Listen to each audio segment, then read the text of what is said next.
On the morning of 14 जुलाई 1789, 14 जुलाई 1789 की सुबह France के एक शहर पेरिस में आतंक का माहौल था। हुआ ये कि किसी ने अपनी तरफ से बनाकर एक अफवाह जनता में फैला दी कि फ्रांस का राजा फ्रांस की जनता पर गोलियां चलवाने का आदेश देने वाला है और वह अपने सैनिकों से जनता को मरवाना चाहता है। दोस्तों, यह खबर पेट्रोल में लगी हुई आग की तरह पूरे के पूरे फ्रांस में फैल गई। इस खबर को लेकर जनता में डर का माहौल बना हुआ था। लोगों ने सोचा कि यार ऐसे मरने से अच्छा है कि कुछ करके मरा जाए। इसलिए फ्रांस के लोगों ने एक जन सेना बनाने का निर्णय लिया, जिसमें लगभग 7,000 व्यक्ति और महिलाएं टाउन हॉल के सामने इकट्ठे हो गए और सभी लोग आपस में डिस्कस करने लगे कि अगर हमें राजा के अगेंस्ट खड़े होकर विद्रोह करना है तो उसके लिए हमें हथियारों की जरूरत पड़ेगी। तो कुछ लोगों ने कहा क्यों ना सरकारी भवनों में रखे हुए हथियारों को जबरदस्ती लूट लेते हैं, और लोगों ने यही किया। सबसे पहले उन्होंने कई लोगों की तादाद में मिलकर बास्तील किले की जेल को तोड़ दिया, जिसमें उन्हें भारी मात्रा में गोला बारूद मिलने की संभावना थी। बास्तील जेल का जो कमांडर था वो हथियारों की इस लड़ाई में मारा गया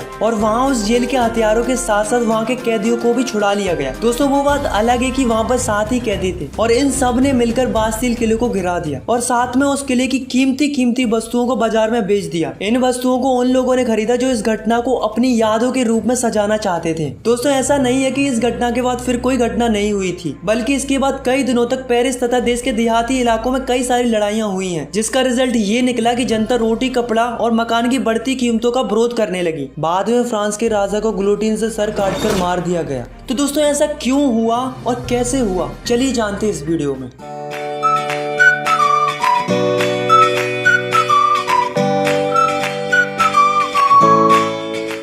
तो दोस्तों, इसे जानने के लिए हमें जाना पड़ेगा 18वीं सदी में। तो दोस्तों, चलते हैं France society during the late 18th century. तो दोस्तों, ये बात है 1774 की, जब बूर्बो राजवंश का लुईस 16 नामक राजा राजगद्दी पर बैठा। जब उसकी उम्र मात्र 20 वर्ष की थी, उसका विवाह ऑस्ट्रेलिया की राजकुमारी मैरी एंटोनिएट से करवा दिया गया। बहुत दिनों से युद्धों के कारण उसके महल का खजाना खाली पड़ा हुआ था और बर्सेल के महल की शान शौकत बनाए रखने के लिए राजा को पैसे की जरूरत तो थी, और लुईस 16 के शासन काल में ब्रिटेन से अमेरिका की 13 कॉलोनीज को छुड़ाने के लिए मदद की थी, जिसके कारण फ्रांस के ऊपर 1 बिलियन लिब्रे से भी अधिक कर्ज हो चुका था और 2 बिलियन लिब्रों का कर्ज पहले से था। अब जो कर्जदार थे वो राजा से 10% इंटरेस्ट के साथ मांग करने लगे। इधर राजा के सामने कर्ज की चिंता, ऊपर से सेना का खर्च, राज दरबार का खर्च, सरकारी कार्यालयों का खर्च, विद्यालयों को चलाने का खर्च, इन सब की चिंताएं फ्रांस के राजा को सताने लगी। तो जो फ्रांस का राजा था लुईस 16, उसने क्या किया कि जो फ्रांस के लोगों के ऊपर टैक्स बढ़ा दिया। तो दोस्तों, 18th सेंचुरी में फ्रांस 3 स्टेट्स में बटा हुआ था। पहला स्टेट था क्लर्जी, मतलब वो लोग जो चर्च में काम करते थे। दूसरा स्टेट था नोबेलिटी, मतलब जिसमें राजा और राजा का परिवार आता था। और थर्ड था जिसमें बचे हुए सारे लोग आते थे, जैसे कि जो बड़े बड़े बिजनेसमैन थे, मर्चेंट्स थे, लॉयर थे, किसान थे, मजदूर थे। इस तरीके के लोग थर्ड स्टेट में आते थे। फ्रांस की पूरी जनसंख्या में से 90% किसान थे। तो इसका मतलब ये मत समझना कि इनके पास सबसे ज्यादा जमीन थी, बल्कि ये तो नाम के ही किसान थे। 60% जमीन तो फर्स्ट और सेकंड स्टेट के लोगों के पास थी, और जो थर्ड स्टेट था उसमें कुछ ही लोगों के पास जमीन होती थी जो कि काफी ज्यादा अमीर होते थे। अब दोस्तों, जो पहले और दूसरे स्टेट के लोग थे वो चैन से जी रहे थे, क्योंकि उन्हें कोई भी टैक्स पे नहीं करना पड़ता था। और दूसरी तरफ थर्ड स्टेट के लोगों को सारे के सारे टैक्सेस भरने पड़ते थे, जैसे कि जो टैक्स किसानों के द्वारा चर्च में जाता था उसे हम टिथ कहते थे। ये टैक्स फसल का 10वां हिस्सा होता था और इसे धार्मिक टैक्स भी कहा जाता था। और तो और दोस्तों, राजा ने रोजाना उपयोग में आने वाली सामग्री पर भी टैक्स स्टार्ट कर दिया था, जैसे कि तंबाकू, नमक। तो दोस्तों, इस प्रकार राजा ने महल के सारे खर्च जनता के ऊपर डाल दिए थे और राजा उनसे जबरदस्ती टैक्स वसूलने लगा। और उसे भरते कौन थे? मात्र थर्ड स्टेट के लोग। तो दोस्तों, 1715 में फ्रांस की पॉपुलेशन थी 2.3 करोड़ और 1789 में फ्रांस की पॉपुलेशन बढ़कर हो गई 2.8 करोड़। तो आप देख सकते हो कि जो फ्रांस की पॉपुलेशन थी वो कंटिन्यूअसली बढ़ती जा रही थी। अब आप खुद ही सोचो, अगर पॉपुलेशन बढ़ेगी तो उनकी डिमांड भी बढ़ेगी, क्योंकि फसल की पैदावार तो उतनी ही थी, मगर पॉपुलेशन के बढ़ते लोगों को ज्यादा फूड की रिक्वायरमेंट थी। इसलिए फ्रांस के लोग भूखे मरने लगे, उन्हें खाने के लिए स्ट्रगल करना पड़ता था। इसके चलते पूरे फ्रांस में महंगाई बढ़ गई, गरीब और गरीब होते गए और अमीर होते गए। ऐसा नहीं है दोस्तों कि लोगों ने इसका विरोध नहीं किया, बल्कि विरोध किया था, बल्कि काफी बड़ा रिवोल्ट किया था, पर वो उतना इफेक्टिव साबित नहीं हुआ, क्योंकि लोगों के पास तब ना पैसा था और ना ही लोगों के पास एजुकेशन थी। ऐसे में उनकी बात सुनने वाला कोई नहीं था। अब जैसे जैसे समय निकलता जा रहा था, लोगों की इनकम बढ़ती जा रही थी, लोग एजुकेट होते जा रहे थे, उन्हें नए नए आइडियाज आने लगे लगे, तब लोगों को रियलाइज होने लगा कि हमारे साथ तो ये गलत हो रहा है। अब जो एजुकेटेड लोग थे उनका मानना ये था कि लोगों को अधिकार उनके जन्म से नहीं बल्कि उनकी समाज में क्या योग्यता है इस आधार पर मिलने चाहिए। ऐसे ही जॉन लॉकी और जॉन जाक रूसो नाम के दो फिलोसोफर थे। इनका भी यही मानना ये था कि एक ऐसी सोसाइटी होनी चाहिए जहाँ पर सबको फ्रीडम हो और सारे के सारे कानून सबके लिए बराबर होने चाहिए और गवर्नमेंट ऐसी होनी चाहिए जो जनता की बात सुने। इसके ऊपर जॉन लॉकी ने अपनी किताब टू ट्रीटाइज ऑफ गवर्नमेंट में भी मोनार्ची गवर्नमेंट का जम के विरोध किया था। अब दोस्तों टैक्स तो पहले से ही बढ़ा हुआ था, ऊपर से महंगाई भी इतनी बढ़ गई थी कि लोगों को खाना भी नसीब नहीं हो रहा था। फिर क्या था दोस्तों, जनता राजा पर भड़क गई और यहीं से शुरू हुआ एक रिवॉल्यूशन। तो दोस्तों जैसा कि आप सभी को पता चल ही गया होगा कि लुई 16 का खजाना खाली हो चुका था, कर्जदारों की मांग बढ़ गई थी और उसको चुकाने के लिए राजा ने जनता पर टैक्स बढ़ा दिए थे। पर क्या आपको पता है कि प्राचीन राजतंत्र के अनुसार कोई भी फ्रांस का राजा अपनी मर्जी से टैक्स नहीं बढ़ा सकता था। इसके लिए उसे स्टेट जनरल की मीटिंग बुलाकर नए टैक्सों के प्रपोजल्स पर मंजूरी लेनी पड़ती थी। तो दोस्तों अब आप सोच रहे होंगे कि स्टेट जनरल क्या होती थी। तो दोस्तों स्टेट जनरल एक ऐसी पॉलिटिकल बॉडी थी जिसमें तीनों स्टेट अपने अपने स्टेट से रिप्रेजेंटेटिव भेजते थे, लेकिन केवल राजा ही तय करता था कि ये मीटिंग कब बुलाई जानी चाहिए। तो दोस्तों इसकी लास्ट मीटिंग 1614 में बुलाई गई थी, लेकिन फिर उसके बाद लुई 16 ने 5 मई 1789 को नए टैक्स बढ़ाने के लिए मीटिंग बुलाई, जिसमें फर्स्ट और सेकंड स्टेट ने 300 रिप्रेजेंटेटिव भेजे और जो थर्ड स्टेट था उसने 600 रिप्रेजेंटेटिव भेजे। अब दोस्तों इस सभा में किसानों तथा कारीगरों को अंदर जाने की परमिशन नहीं थी। तो दोस्तों इन्होंने क्या किया कि 4000 पत्रों में अपनी शिकायतें और मांगे लिखकर असेंबली में भेज दी। लेकिन दोस्तों असेंबली के अकॉर्डिंग हर एक स्टेट को केवल एक एक वोट डालने का ही अधिकार था। पर अब की बार क्या हुआ कि जो थर्ड स्टेट के लोग थे उन्हें ये मंजूर नहीं था, क्योंकि वो चाहते थे कि पूरी की पूरी असेंबली वोटिंग करे, केवल 3 ही वोट पर फैसला नहीं दिया जाना चाहिए। लेकिन जो लुई 16 था उसे ये प्रस्ताव स्वीकार नहीं था। राजा ने इस थर्ड स्टेट के प्रपोजल को नहीं माना, जिसके कारण क्या हुआ कि जो थर्ड स्टेट के लोग थे वो निराश होकर असेंबली के बाहर चले गए और यही सभी लोग 20 जून को वर्साई के इंडोर टेनिस कोर्ट में जमा हुए। इन सब लोगों ने मिलकर एक डिसीजन लिया कि जब तक हम एक ऐसा कॉन्स्टिट्यूशन नहीं बना लेते जिसमें राजा के पास कम पावर हो, तब तक हम सब लोग मिलकर स्ट्रगल करते रहेंगे और राजा के खिलाफ लड़ते रहेंगे। उन्होंने अपने आप को एक नेशनल असेंबली घोषित कर लिया था। दोस्तों उस असेंबली के 2 लीडर बनाए गए, पहला था मिराबियू और दूसरा था एबेशियस। इन दोनों ने असेंबली को लीड किया। दूसरी तरफ फ्रांस में कड़ाके की ठंड पड़ रही थी, जिसके कारण क्या हुआ कि फ्रांस की जो अधिकतम फसल थी वो मारी गई। लोगों में भुखमरी इतनी बढ़ गई थी कि औरतों ने जबरदस्ती खाने पीने की चीजों को दुकानदारों से छीन लिया। यह देखकर राजा ने सेना को आदेश दे दिया कि तुम शहर में प्रवेश करो। जैसे ही सेना ने शहर में प्रवेश किया तो लोगों में हड़कंप मच गया।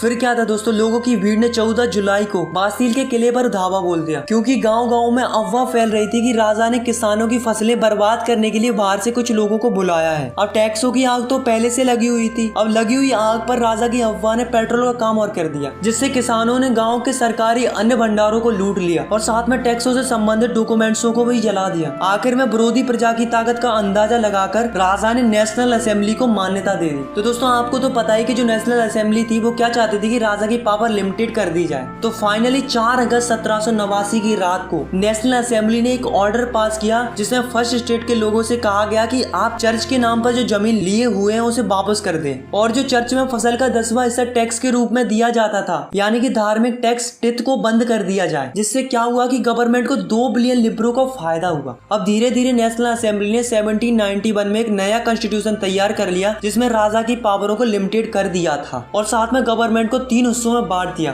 First legislative, second executive, third judiciary. पहली वो होती है जो कानून बनाती है, दूसरी वो होती है जो ये देखती है कि जो ये रूल्स बने हैं वो फॉलो हो रहे हैं या नहीं हो रहे हैं, और तीसरी वो होती है अगर कोई रूल्स फॉलो ना करे तो उसे सजा देने का काम कौन करती है? जुडिशरी करती है। अब दोस्तों देखते हैं कि 1791 में जो नया कॉन्स्टिट्यूशन बना था वो कैसा था। तो जो फ्रांस की टोटल पॉपुलेशन थी वो थी 28 मिलियन। उसमें से 4 मिलियन लोग ही ऐसे थे जो वोट डाल सकते थे और जिन्हें फ्रांस के लोग एक्टिव सिटीजन्स कहते थे। इसके अंदर वो लोग आते थे जो कि मेल हो और उनकी उम्र 25 साल से ज्यादा हो और जो गवर्नमेंट का टैक्स भी भरते हो, और 3 मिलियन लोग ऐसे थे जिन्हें फ्रांस में पैसिव सिटीजन्स कहते थे, जो कि वोट नहीं डाल सकते थे, जैसे कि बच्चे, औरतें, और वो लोग आते थे जिनकी उम्र 25 साल से कम हो। हो। अब जो एक्टिव सिटीजन थे वो वोट डालकर एक जज चुनते थे और साथ में 50,000 इलेक्टर्स चुनते थे। अब जो 50,000 इलेक्टर्स थे उन्हीं में से 745 मेंबर नेशनल असेंबली के लिए बनते थे और जो 745 मेंबर थे वही राजा पर कंट्रोल रखते थे। अब राजा के पास केवल एक ही पावर थी, वो थी वीटो पावर, जिसका मतलब होता है कि राजा की मर्जी के बगैर कुछ नहीं होगा। और जो नेशनल असेंबली थी वही मंत्रियों को कंट्रोल भी करती थी। तो ये जो कॉन्स्टिट्यूशन बना था इसके अकॉर्डिंग लोगों को कई सारे अधिकार मिले, जैसे कि right to life, freedom of speech, freedom of opinion and equality before law.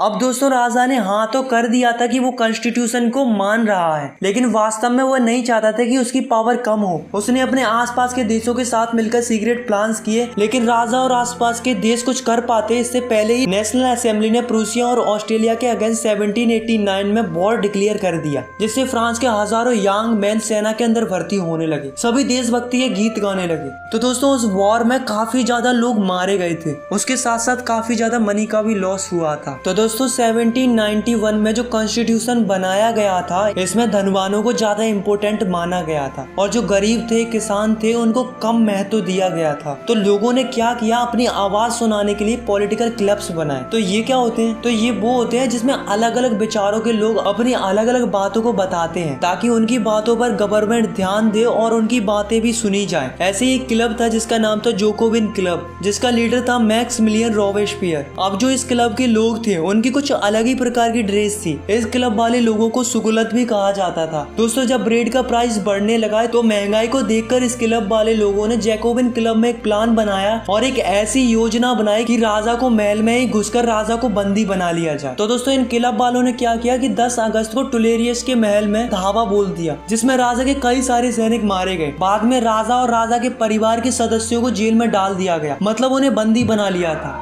और फिर नेशनल असेंबली ने चुनाव कराए। फाइनली 21 सितंबर 1792 को राजाशाही राजतंत्र का अंत कर दिया गया और फिर मोनार्ची सिस्टम खत्म हुआ और एक नया रिपब्लिक सिस्टम यानी कि वोट डालने का सिलसिला शुरू हुआ। अब जो फ्रांस था वो एक रिपब्लिक कंट्री बन चुका था और जो लुई 16 था जो बंदी बना लिया गया था उसे राजद्रोह के आरोप में मौत की सजा सुना दी गई। फाइनली 21 जनवरी 1793 को प्लेस दी कॉन्कार्ड में राजा को ग्लोटिन से सर काट कर मार दिया गया और सबको वोट डालने का अधिकार मिल गया। अब जो जोकोविन क्लब की जो सरकार थी यानी कि रोबेस्पियर की सरकार, वो क्या करने लगी कि फ्रांस में जो भी गणतंत्र के खिलाफ होता, चाहे वह उसकी स्वयं की पार्टी का ही क्यों ना हो, उसे जेल में डालकर मुकदमा चलाया जाता था और दोषी पाए जाने पर गुलोटिन पर चढ़ाकर उसका सर कलम कर दिया जाता था। पर जो जैकोबिन क्लब था उसने कम काबिल तारीफ किया था, वो थी एबोलिशन ऑफ स्लेवरी। तो ये स्लेवरी क्या थी, तो दोस्तों फ्रांस की जो कॉलोनी थी कैरिबियन में, Martinique, Guadeloupe and San Domingo, तो यहाँ से क्या होता कि कई सारी चीजें इंपोर्ट होकर फ्रांस के अंदर आती थी, जैसे कि तंबाकू, इंडिगो, शुगर, कॉफी। तो इस तरीके की चीजें यहाँ से फ्रांस के अंदर आती थी। पर प्रॉब्लम क्या थी कि इन चीजों को बनाने के लिए वहाँ पर कई सारी लेबर्स की जरूरत पड़ती थी और यहाँ से काम करने के लिए वहाँ जाने के लिए कोई तैयारी नहीं था। तो इसके लिए जो फ्रांस के ट्रेडर्स होते थे वो क्या करते थे, पहले तो ट्रेडर्स फ्रांस से निकलते थे और अफ्रीकन कोस्ट तक जाते थे और फिर वहाँ से लोगों को खरीदा जाता था और उन्हें हाथों में हथकड़ियां डालकर अटलांटिक महासागर से होकर करेबियाई देशों तक ले जाया जाता था। वहाँ पर उनसे जबरदस्ती काम कराया जाता था।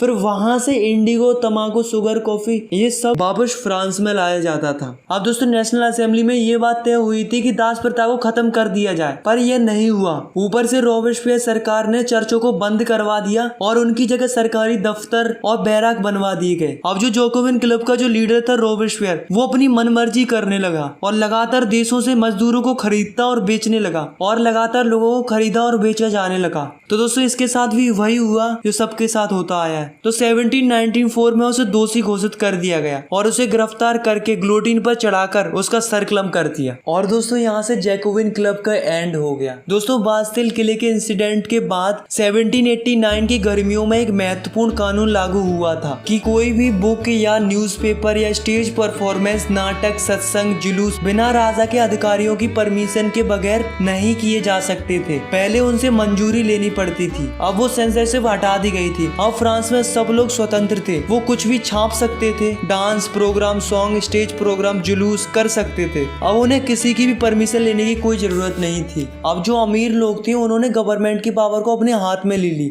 फिर उसके बाद एक नया कॉन्स्टिट्यूशन बना, फिर उसके अनुसार जिसके पास ज्यादा पैसा होगा वही वोट कर सकता था। इस कॉन्स्टिट्यूशन के अकॉर्डिंग 2 लेजिस्लेटिव काउंसिल बनाई गई। इन दोनों काउंसिल का काम था कि 5 मेंबर की बॉडी बनाना, यानी कि एक दूसरे में तकरार होने लगी, जिसका फायदा नेपोलियन बोनापार्ट ने उठाया। 1804 में फ्रांस का एक नया राजा बना जिसका नाम था नेपोलियन बोनापार्ट। नेपोलियन ने पहले तो यूरोप के लिए बहुत कुछ किया तो लोगों को लगा अच्छा है, लेकिन बाद में पता चला कि नेपोलियन तो बहुत ही क्रूअल किंग था। फाइनली 1815 में वाटरलू की लड़ाई में नेपोलियन हार गया। तो दोस्तों आपकी क्लास 9th में इतना ही है। अगर आपको ये वीडियो पसंद आई तो यार वीडियो को लाइक करो, चैनल को सब्सक्राइब करो और भी क्लास 9th की वीडियोस आगे देखने के लिए। अगर आपको कुछ भी डाउट है या फिर कुछ भी पूछना है तो आप मुझे नीचे कमेंट कर सकते हो, मैं आपके कमेंट का रिप्लाई देने की पूरी कोशिश करूंगा। Thanks for watching, take care, bye bye.